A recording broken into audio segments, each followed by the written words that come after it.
Bismillahirrahmanirrahim. Pernah manggil ya Jabbar pas lagi sakit hati? Makanya sering sakit hati. Jabbar itu panggilan untuk orang yang lagi sakit hati, habis dikecewain. Dikecewain oleh apa? Banyak lah, tergantung circle kehidupan kita ya. Ada yang circle-nya lebih ke main, berarti disakitin sama gengnya. Ada yang circle-nya lebih ke romantis-romantisan, disakitin oleh mantannya. Ada yang circle hidupnya seputar masalah kerja, disakitin oleh vendornya, oleh partnernya, oleh teman bisnisnya. Soal circle family life kita, disakiti oleh keluarga, anak, orang tua, pasangan, dan seterusnya gitu kan. Yang jelas ketika kita merasa disakitin, ketika kita merasa kayak dikecewain, panggillah Allah sebelum kita memanggil netizen. Kan kita suka manggil netizen dulu ya. Posting, update status, story. Terus storynya tuh curhatnya minta respon lagi tuh. Dengan kasih polling lah. Dengan request lah gitu kan. Baiknya gua putusin atau enggak ya, request gitu. Semuanya putusin, terus dia bingung. Gimana ya. Nah, sebelum kita istisyarah kepada netizen, karena netizen itu istisyarah, bukan istifta, bukan istikharah. Yang paling tinggi itu kan derajatnya dari 3 level. Meminta pendapat, nomor 1 tuh istikharah, minta pendapat Allah. Kedua, istifta, minta pendapat ulama, orang yang berilmu. Ketiga, istisyarah, minta pendapat orang yang lebih bijak dan berpengalaman, termasuk kepada teman kita atau followers kita atau geng kita, itu istisyarah.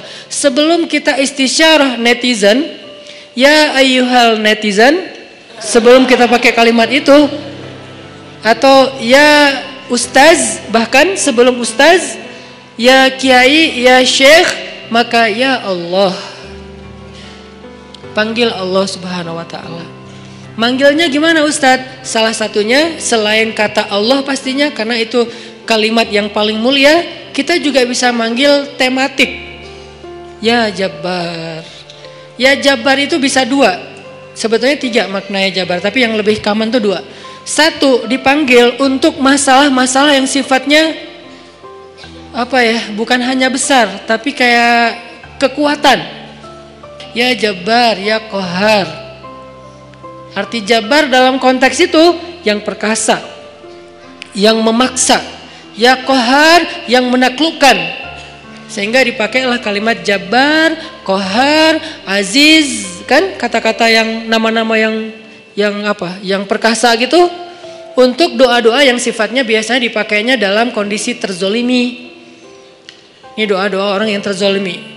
Kayaknya nggak perlu dihafal juga sih. Bukan gak perlu dihafal, gak perlu dipakai. Kenapa? Berharap kita tidak mendoakan orang yang zalim, kecuali yang dizolimi dalam urusan agama.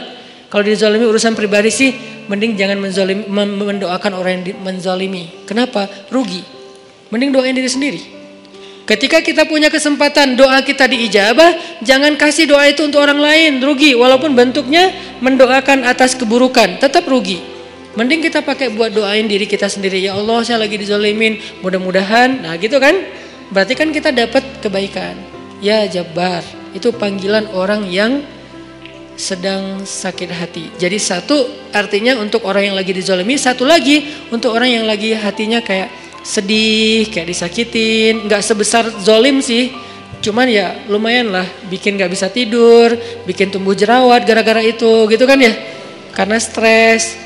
Jadi intinya adalah panggil Allah kalau kita lagi sakit hati dan dikecewain. Ya Allah, ya Jabbar. Salah satu doa minta disembuhkan kecewa dan sakit hati di dalam sholat adalah Rabbighfirli warhamni wajburni. Kalimat wajburni. Selama ini kita baca enggak? Kan? Tahu artinya? Hampir. Apa arti wajburni? Bukan paksa aku dong Allah, enggak. Padahal arti Jabbar juga yang memaksa kepada kehendaknya.